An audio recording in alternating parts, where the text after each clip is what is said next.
નમસ્કાર વિદ્યાર્થી મિત્રો. શિવશા college of commerce management and computer education Wadhwan YouTube ચેનલમાં હું પ્રોફેસર વિરાજસિંહ રાઠોડ આપ સૌ વિદ્યાર્થી મિત્રોનું હાર્દિક સ્વાગત કરું છું. લાસ્ટ વિડીયોમાં આપણે યુનિટ નંબર 2 નું ચેપ્ટર બી કમ્પ્લીટ કર્યું. આજે યુનિટ નંબર 2 નું chapter C vouching of subsidiary journals start કરવા જઈ રહ્યા છીએ. તો ચલો વિદ્યાર્થી મિત્રો શરૂ કરીએ આજનો વિડીયો.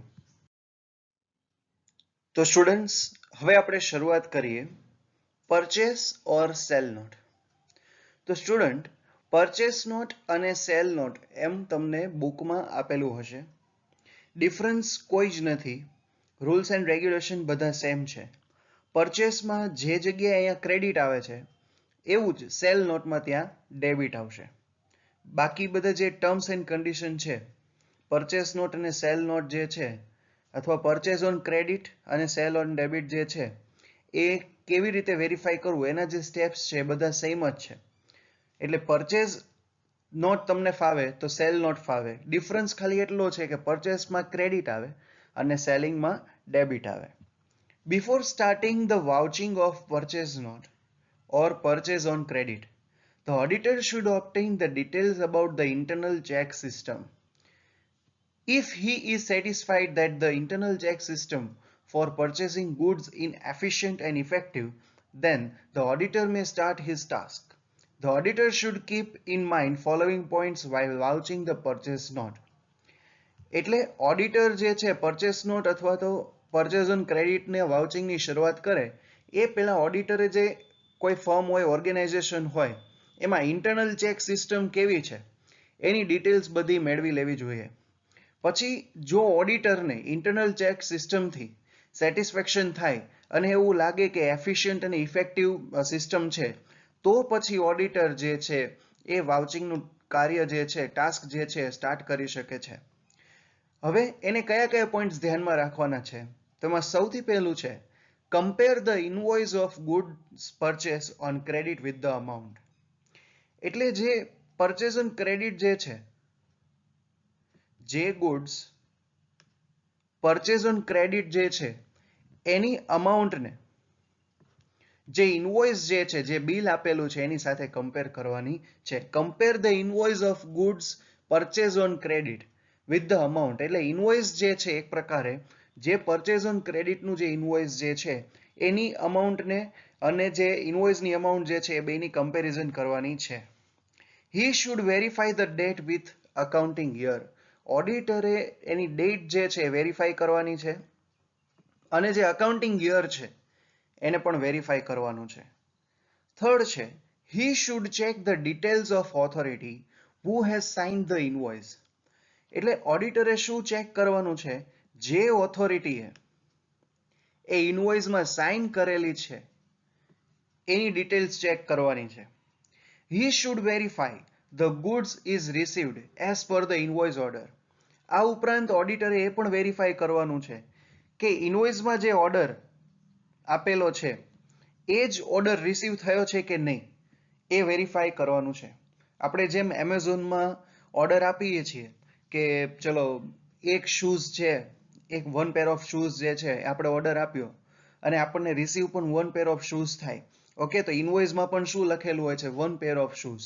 એટલે એવી રીતે ઓડિટરે જે છે ઇનવોઇસ ઓર્ડર જે આપેલો છે, જે ઓર્ડર આપેલો છે, જે ઓર્ડર ઇનવોઇસમાં મેન્શન કરેલો છે એ જ રિસીવ થયો છે કે નહીં એ પણ એને વેરીફાઈ કરવાનું છે. Sometimes it may also happen that the goods must have been purchased, even received in the organization and calculated in the closing stock. કે ઘણી બધી વખત શું થતું હોય છે કે ગુડ્સ જે છે એને પરચેસ પણ કરવામાં આવેલું હોય છે, રિસીવ પણ ઓર્ગેનાઇઝેશન દ્વારા કરવામાં આવેલું હોય છે, પણ એનું કેલ્ક્યુલેશન જે છે એ ક્લોઝિંગ સ્ટોકમાં થયેલું હોય છે. ઓકે, ફરીથી જે ઓડિટર જે છે એને પરચેસ નોટ અથવા તો સેલ્સ નોટ જે છે એનું વેરીફાઈ કરવા માટે શું કરવું જોઈએ કે જે પહેલો પોઈન્ટ આપણે જોઈએ કે compare the invoice of goods purchase on credit with the amount. એટલે અમાઉન્ટની જે ઇનવોઇસ અમાઉન્ટ છે એને વેરિફિકેશન કરવું જોઈએ. ડેટ અને અકાઉન્ટિંગ યર્સ જે છે એનું વેરિફિકેશન કરવું જોઈએ. પછી જે ઓથોરિટીએ સાઇન કરેલી છે એ, પછી ઇનવોઇસ ઓર્ડર જે આપેલો હતો જેટલા પ્રમાણમાં ઓર્ડર આપેલો છે એનું વેરિફિકેશન કરવું જોઈએ. અને ઘણી બધી વખત શું થાય છે કે ગુડ્સ જે છે એ પરચેસ કરી લીધો હોય છે, રિસીવ કરી લીધો હોય છે, પણ એનું કેલ્ક્યુલેશન જે છે ક્લોઝિંગ સ્ટોકમાં થયેલું હોય છે. તો હવે બીજા રૂલ્સ જોઈએ. 6th point છે, the totals of the purchase note should be tallied as well as debit side and credit side amount should be verified. એટલે પરચેસ નોટનો જે ટોટલ જે છે એ ટેલી થયેલો હોવો જોઈએ અને ડેબિટ સાઇડ અને ક્રેડિટ સાઇડ ઉપર જે અમાઉન્ટ મેન્શન કરેલી છે એનું વેરિફિકેશન પણ થયેલું હોવું જોઈએ. નેક્સ્ટ પોઈન્ટ છે, he should verify that the goods are properly posted in stock register. ઓડિટરે શું વેરીફાઈ કરવાનું છે કે જે ગુડ્સ પરચેસ કરેલા છે એને સ્ટોક રજિસ્ટરમાં પ્રોપરલી પોસ્ટિંગ થયેલું છે કે નહીં એ પણ વેરીફાઈ કરવાનું છે. 8th point, he should verify purchase of goods by the organization is properly posted in the purchase or not. તો જો નેક્સ્ટ પોઈન્ટમાં કીધેલું છે કે he should verify purchase of goods, organisation દ્વારા જે ગુડ્સ પરચેસ કરવામાં આવેલું છે એને વેરીફાઈ કરવાનું છે. And is properly posted in the purchase or note, એ પરચેસ નોટમાં એનું પ્રોપરલી પોસ્ટિંગ થયેલું છે કે નહીં એ પણ એને વેરીફાઈ કરવાનું છે. Every invoice should be cancelled by stamping on it. પછી જે ઇનવોઇસનું વેરિફિકેશન થયેલું હોય એવા ઇનવોઇસને એને શું કરવાનું છે, કેન્સલ કરવાનું છે અને એના ઉપર સ્ટેમ્પ લગાડવાનો છે. If a duplicate of an invoice is verified, then the auditor should see to it that original invoice is not used somewhere else. કે જો કોઈ ડુપ્લિકેટ ઇનવોઇસ જે છે એ વેરીફાઈ થાય તો ઓડિટરે શું જોવાનું છે કે ઓરિજિનલ ઇનવોઇસ જે છે એનું તો કોઈ બીજી જગ્યાએ યુઝ થયેલો નથી ને, એને વેરીફાઈ કરવાનું છે. તો સ્ટુડન્ટ્સ અત્યારે આપણે જોયું કે પરચેસ નોટ હોય અથવા તો સેલ નોટ હોય એનું વેરીફાઈ કરવા માટે કયા કયા સ્ટેપ્સ જે છે એ ઓડિટરે ધ્યાનમાં રાખવા જોઈએ. હવે નેક્સ્ટ પોઈન્ટ જોઈએ. તો જેમ સ્ટુડન્ટ આપણે આગળના સ્લાઇડમાં જોયું purchase note or sale note, એવી રીતે હવે આપણે જોઈએ purchase return note or sale return note. Purchase return નોટમાં જે જગ્યાએ ડેબિટ હોય તો સેલ રિટર્ન નોટમાં એક ક્રેડિટ હશે. બાકી બધા જે રૂલ્સ જે છે એ ઓલમોસ્ટ સેમ છે. ફર્સ્ટ પરચેસ રિટર્ન નોટ માટેનો જે રૂલ છે, dispatch debit notes and purchase note should be verified.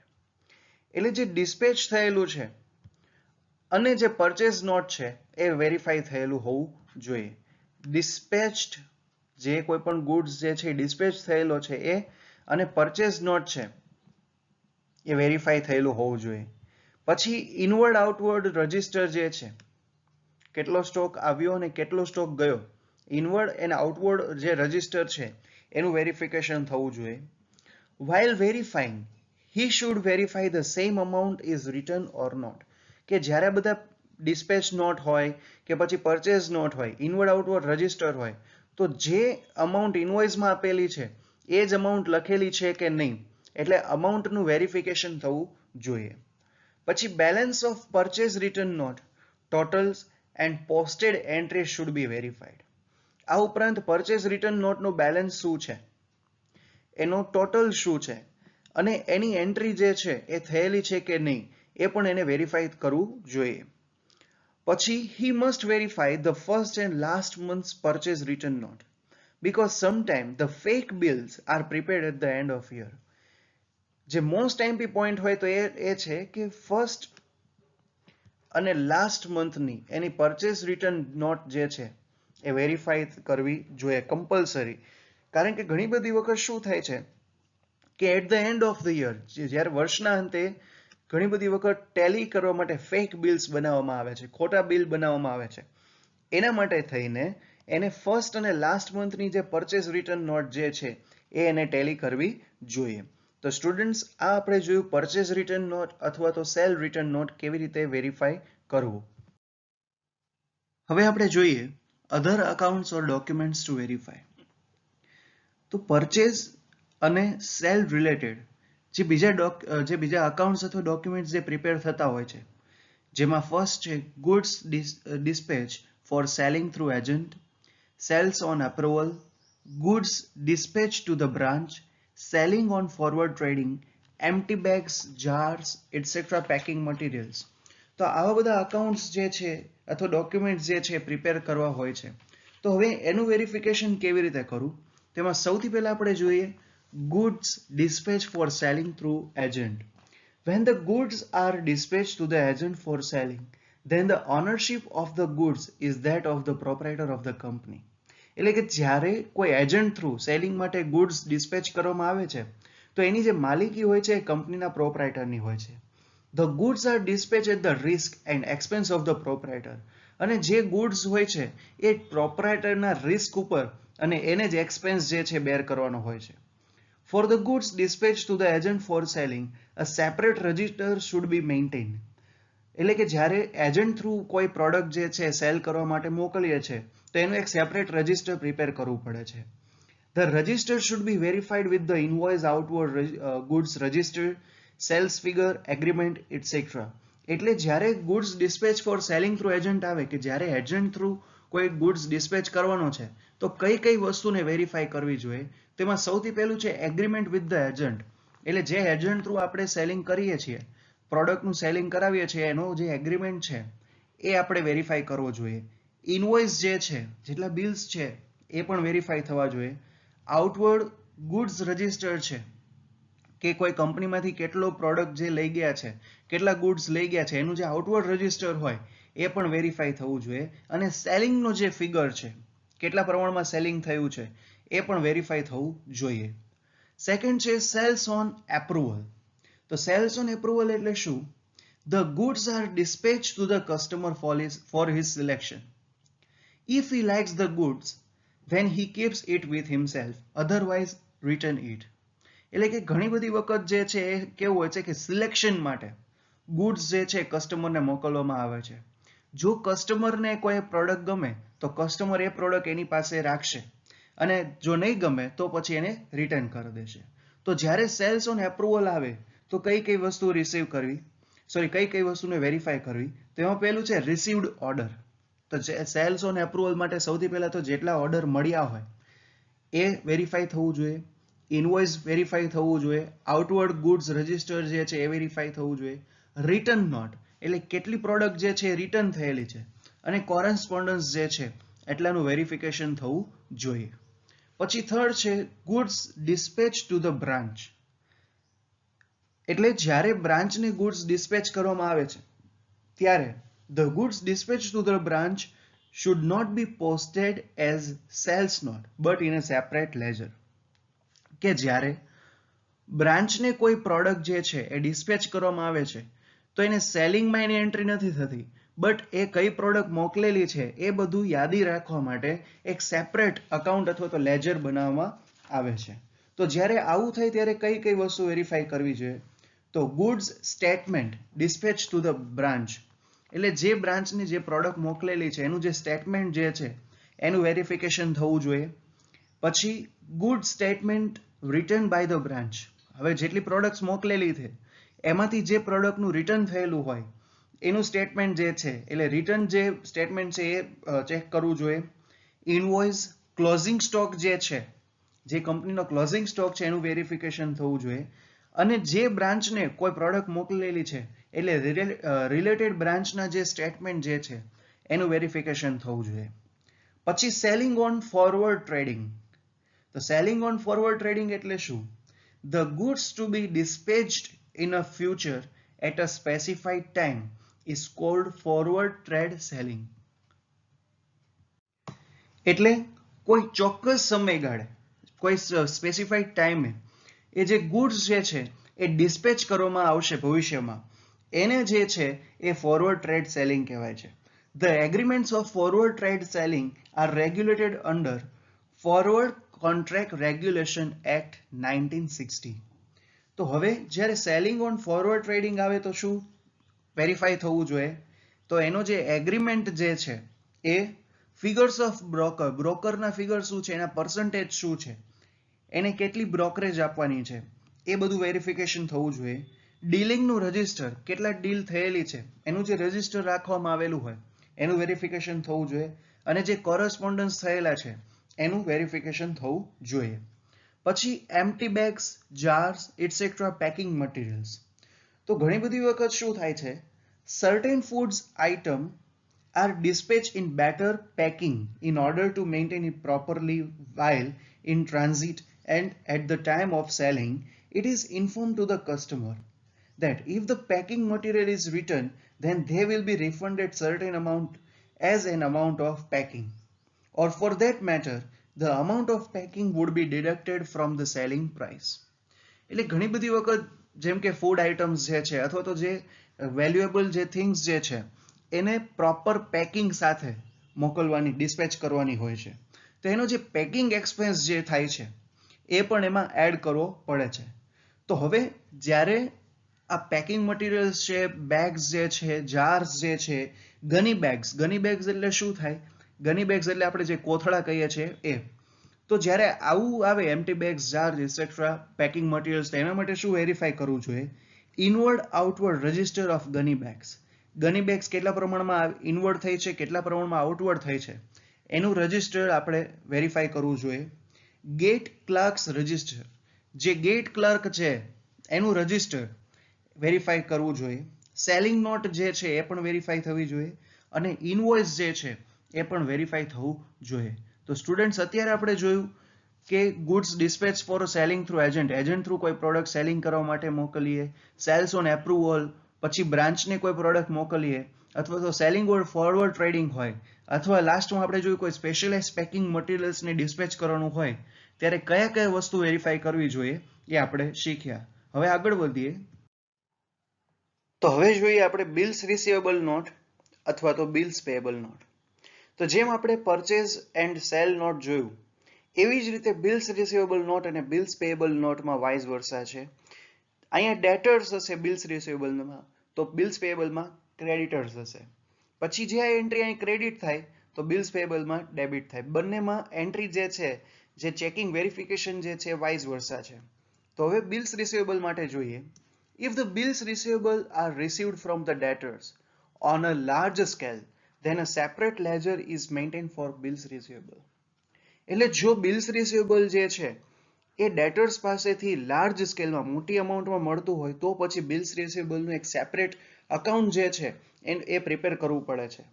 When the bills receivable are received, the details like from whom it was issued, when received, who has signed it, who has accepted it, date of writing, maturity date, etc. are maintained in the book.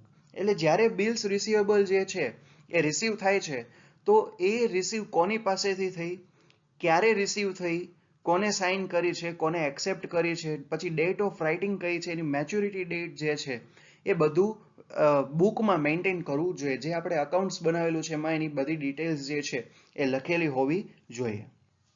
પછી the bills received from the concerned debtor, the amount should have been credited to his account and debited to BR account. કે જ્યારે કોઈ ડેટર પાસેથી bills receivable જે છે એ receive થાય છે ત્યારે એનું જે અકાઉન્ટ છે એમાં ક્રેડિટ થયેલું હોવું જોઈએ, ડેટરના અકાઉન્ટમાં ક્રેડિટ, અને જે બિલ્સ રિસીવેબલનું અકાઉન્ટ જે છે એમાં ડેબિટ થયેલું હોવું જોઈએ.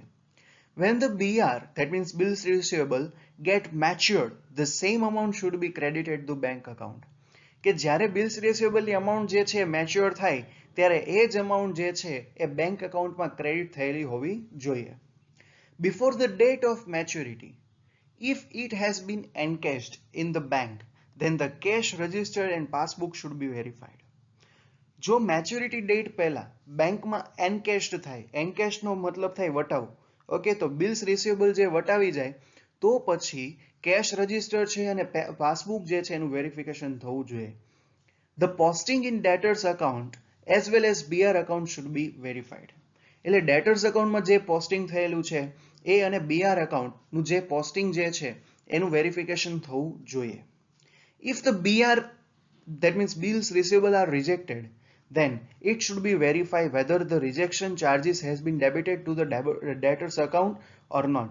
કે જ્યારે બિલ્સ રિસીવેબલ જે છે એ રિજેક્ટ કરવામાં આવે તો પછી એના રિજેક્શનના જે ચાર્જીસ જે છે એ ડેટર્સ અકાઉન્ટમાં આપણે ડેબિટ કર્યા છે કે નહીં એ વેરીફાઈ કરવું જોઈએ. Besides it, BR on hand has been debited or not should be verified. આની સાથે સાથે આપણે શું જોવાનું છે કે બિલ્સ રિસીવેબલ જે છે એ ડેબિટ કરવામાં આવેલું છે કે નહીં એનું પણ વેરિફિકેશન થવું જોઈએ. તો સ્ટુડન્ટ્સ અહીંયા આપણે યુનિટ નંબર 2 નું ચેપ્ટર 3 ફિનિશ કરીએ છીએ. જો વિડીયોમાં કોઈ ડાઉટ હોય તો તમે મેસેજ અથવા કોલ કરીને પૂછી શકો છો. જો વિડીયો ગમે તો વિડીયોને લાઇક કરજો, શેર કરજો અને આપણી કોલેજની ચેનલને સબસ્ક્રાઇબ કરવાનું ભૂલતા નહીં. Thank you so much students for watching this video.